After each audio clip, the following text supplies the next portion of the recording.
Dans le sombre futur du 41e millénaire, on pense surtout à des batailles épiques. Du siège de Terra à la chute de Cadia, on a ces images de batailles démesurées où les guerriers de l'empereur meurent par milliers défendant jusqu'à leur dernier souffle l'Imperium et ses habitants. Mais pour chacune de ces grandes batailles, des centaines d'autres existent dans leur ombre, qui méritent elles aussi qu'on raconte leurs histoires. Laissez-moi vous raconter celle d'un ultramarine qui devint fermier et sauva un village de paysans. Laissez-moi vous raconter la bataille de Jarroth.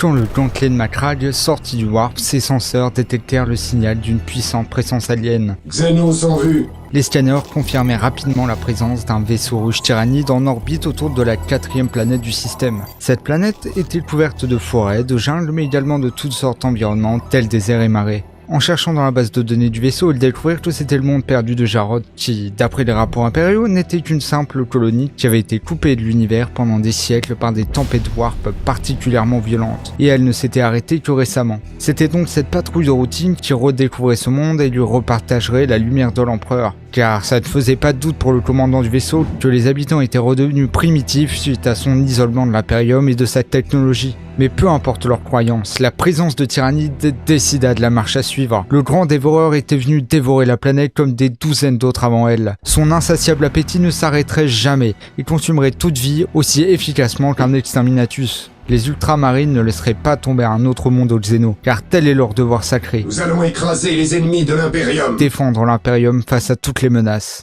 Ils se déployèrent donc au sol et dans l'espace pour purger ces Xénos. L'escouade de Terminator, Bellator du sergent Rius se battait au sommet d'un escarpement rocheux au centre d'une vallée. Nous allons tout purger. Les formations de granit étaient le théâtre d'un conflit où les braves guerriers de l'Imperium se battaient désespérément contre la horde de Tyrannide. Rius, un vétéran, n'était pas étranger aux terreurs des créatures de l'esprit de la ruche, mais n'était toujours pas habitué à la terreur qu'elles généraient. Il ne pouvait que les affronter avec la détermination et le courage des ultramarines, comme dicté par le codex Astartes rédigé par leur primarque lui-même des siècles auparavant. Au sol, des nuées de tyrannides se ruaient sur eux, et bien que les Stormbolters de Rius et de son escouade dessinaient des sillons rouges dans les rangs des Xénos, il en arrivait toujours plus et ils seraient bientôt débordés si on ne coupait pas les renforts aux tyrannides. Dans l'espace, le Gauntlet de Macragge se rapprochait dangereusement du vaisseau ruche. Des nuées de spores mines explosaient contre la flotte du vaisseau, causant de sérieux dégâts.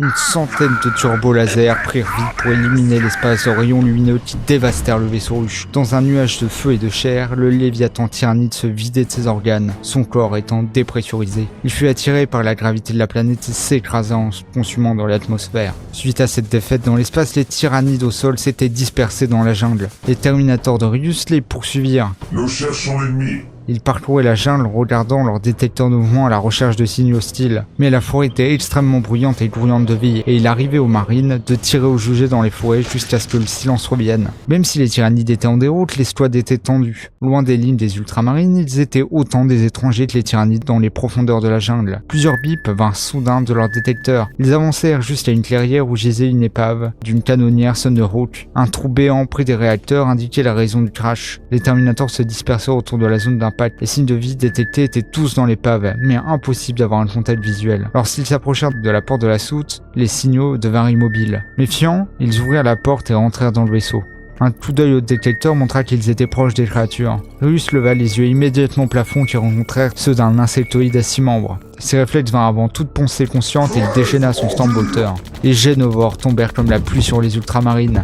Assaillis de toutes parts, les Terminators reculèrent pas à pas, tranchant les tyrannides qui se jetaient sur eux. Rius fut le premier à atteindre la sortie, mais les tirs avaient endommagé les réservoirs de carburant du vaisseau. Et lorsque l'un des ultramarines utilisa son lance-flamme pour faire reculer les monstruosités, La lumière de l'empereur. kaboum! La force de l'explosion balança Rius hors de la soute jusqu'à une souche où il s'écrasa lourdement. Le Terminator sombra alors dans l'inconscience près du Thunderhawk en flammes. Mais son devoir n'était pas encore terminé. Lorsque Rius ouvrit les yeux, il vit des poutres sous un toit de bois puis tourna la tête doucement. Salut! Fit une petite voix. Assis non loin était une enfant, ses yeux fascinés sur lui. Rius lui répondit en marmonnant une salutation. Je m'appelle Mélina et toi? Encore à moitié conscient, Rius essayait de se concentrer pour trouver une réponse à la question de la petite fille. Mais peu importe ses efforts, il n'en trouvait pas. C'est comme si un voile brumeux le séparait de sa mémoire. Je ne sais pas. Où suis-je? Tu es chez moi.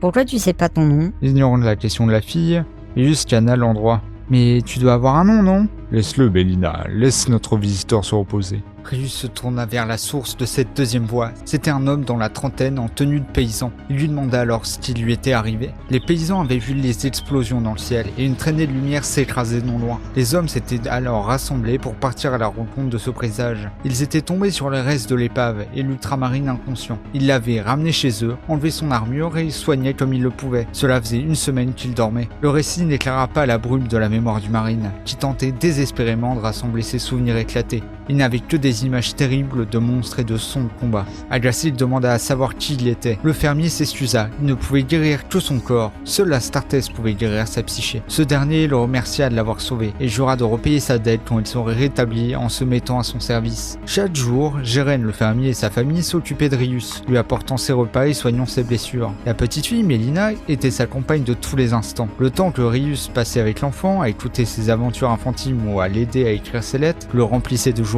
et lui donnait une nouvelle force pour affronter le long chemin vers la guérison qui l'attendait. Mais sa convalescence ne fut pas longue. En quelques jours, ses blessures avaient guéri comme si elles n'avaient jamais existé. Il put quitter son lit et marcher à nouveau. Il commença alors à aider à la ferme autant qu'il le pouvait. Tout le monde était émerveillé par ses pouvoirs de guérison. Les blessures qu'il avait subies auraient pris des mois à guérir pour un homme mortel. Les villageois bénissaient l'empereur de leur envoyer un héros, un homme des étoiles. Pourtant, chaque jour, Rius n'avait toujours pas à résoudre ses propres conflits intérieurs, ni à se souvenir de qui il était et d'où il venait. 2 semaines seulement après son arrivée à la ferme, Rius put se mettre au travail dans les champs. Geren et sa famille étaient propriétaires de quelques hectares bien entretenus, à la lisière d'un village qui ne comprenait rien d'autre qu'un ensemble de fermes, un moulin et la taverne locale. Au cours des mois suivants, il apprit beaucoup sur les habitants du village et leurs coutumes. Ils passaient la plupart de leur journée à travailler dur dans les champs, afin de cultiver cette terre impitoyable. Il semblait que les humains menaient une bataille constante contre la jungle. Partout où les arbres étaient abattus pour libérer davantage de terre, la forêt vierge reprenait la position d'un acre laissé en jachère de l'autre côté. On aurait dit que la forêt ne voulait pas des humains et essayait d'expulser ses locataires indésirables. Rius rejoignit le combat contre la jungle. Il était le premier à se lever à l'aube, armé d'une hache pour abattre les troncs et le dernier à rentrer à la ferme au crépuscule. Les autres villageois admiraient l'homme des étoiles, comme il l'appelait. Bientôt, il aida également les autres fermiers, réparant à lui seul les charrettes cassées et construisant des granges pour la récolte de céréales. C'est un champion du monde!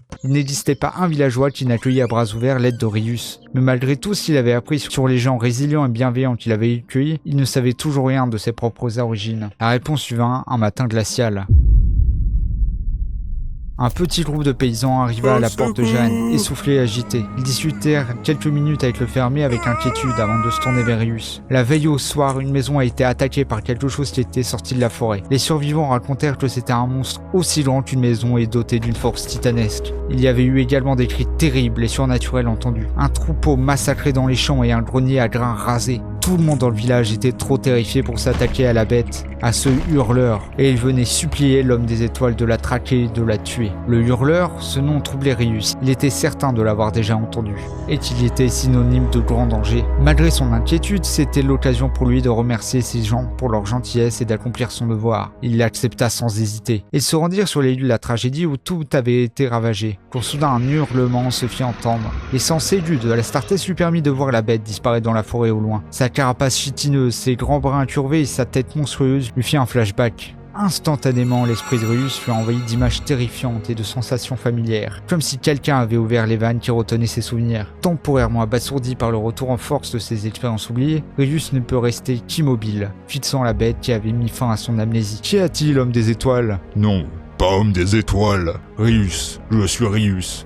Je sais qui je suis, ce que je suis. Je sais où se trouve ma destinée et mon devoir. Où est mon armure, où sont mes armes? Les fermiers le guidèrent vers une grange où il avait gardé et nettoyé son armure, puis le laissèrent seul se préparer au combat qui l'attendait. Il revêtit l'armure de ses ancêtres et récita les litanies de guerre. Il était désormais prêt à affronter son ennemi, et sortit de la grange, un homme nouveau. Il s'adressa aux paysans impressionnés rassemblés devant la grange. Aujourd'hui, je vais affronter mon destin. Reviendras-tu? Rius tourna sa tête casquée vers l'horizon. Ces gens lui avaient témoigné tant d'hospitalité. Il devait leur rendre l'appareil. Si tel est le souhait de l'empereur, sinon ma mort servira le bien suprême. Alors adieu frère Rius, que l'esprit de l'empereur t'accompagne ainsi que nos bénédictions. Geren, pourrais-tu faire quelque chose pour moi? Bien sûr mon ami, dis-moi. Souviens-toi de moi. Sur ces mots, l'ultramarine tourna le dos à l'humanité et s'éloigna à grands pas de la ferme, en direction de la jungle pour livrer son ultime combat. Rius avait chassé la bête pendant 3 jours sans relâche, suivant ses traces depuis la ferme ravagée qui se trouvait désormais à plusieurs kilomètres derrière lui. Il entendit à nouveau un bruissement dans les sous-bois devant lui. Il vérifia son détecteur de mouvement. Il y avait bien quelque chose là. Il se figea. Soudain, avec un rugissement, le carnifex surgit. Ses 4 bras tranchants comme des rasoirs fauchant sauvagement la végétation. Instinctivement, Rius se jeta sur le côté. Son bolter crachait déjà des salves dévastatrices en direction du tyrannide. Toujours en hurlant, le carnifex s'arrêta net et se retourna, prêt à charger Rius une seconde fois. C'était le dernier de son espèce sur la planète, abandonné là comme l'ultramarine suite à la défaite de l'esprit ruche. Alors que le Space Marine se relevait, il fut percuté de plein de fouet par le carnifex, qui l'envoya voler dans les airs. La chute avait endommagé un servomoteur dans la jambe gauche de sa combinaison, ce qui le faisait désormais boiter fortement. Ralenti, il remarqua qu'il était sur l'escarpement où il avait combattu les Xénos avec ses frères auparavant. C'est ici que la bataille de Jarod avait été remportée et c'est ici que le combat final de la guerre aurait lieu. Le carnifex surgit à nouveau de la forêt. Chaque balle laissait un trou qui se régénérait rapidement. Alors que Rius observait la créature, elle fut prise de violentes convulsions et une boule de plasma émergea de sa gueule remplie de crocs. Rius se baissa alors que la boule brûlante fonçait vers lui. Le géant flammé éclaboussa le dos du Terminator, baignant l'armure de flammes vertes. Aussitôt, la céramique commença à grésiller et à se dissoudre. Mais toujours en sécurité à l'intérieur de sa combinaison, Rius leva son bolter et tira. Il comprit qu'il n'avait qu'une seule chose à faire. Et il se préparait à affronter la charge, sans trembler. Lorsque le monstre le frappa de plein fouet, Rius attrapa la créature par la taille. Au même moment, un bras recourbé transperça son armure et lui lacéra le flanc. Mais surpris par la riposte de son ennemi, la créature perdit le contrôle de sa charge et trébucha, son élan les entraînant tous les deux vers le bord de la falaise. Le marine sentait sa vie s'échapper. C'était maintenant ou jamais. Avec le peu de force qui lui restait, il leva son arme et enfonça son canon dans les mâchoires du monstre. Avale ça!